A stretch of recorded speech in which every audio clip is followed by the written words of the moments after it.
Sorry అన్న sorry అన్న sorry అన్న సారీ అన్న సారీ అన్న చూసుకోలేదు. ఏం చేసుకోవాలండి సారీ? ఎక్కడ పెట్టుకోవాలి? బండి గుద్దాము. నేను ఒక్కడున్నానన్న, మీరు నలుగురు ఉన్నారన్న, అది కరెక్ట్ కాదన్నా. అరే ఒక పని వాసు నువ్వు ఇట్లా ఇప్పుడు చెప్పరా, ముగ్గురు ఉన్నారు కదా, ఎందుకు గుద్దావురా బండి? రోడ్డు నీ బాబు గారిది ఏంట్రా ఇష్టం వచ్చినట్టు పెడతాకి? అయితే గుద్దుతారా ఏంట్రా? మరి గుద్దుతారా? కరెక్ట్ కాదు. మనం ముగ్గురు ఉన్నాం, వాళ్ళు ఇద్దరు ఉన్నారు, అది కరెక్ట్ కాదు. కరెక్టే. అరే ఓ పని చేయి, అయితే నువ్వు దెంగే ఇప్పుడు చెప్పరా,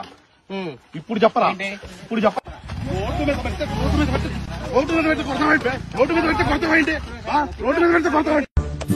పిచ్చోళ్ళ గురించి వెంటనే కానీ లైవ్ లో ఇదే చూడటం.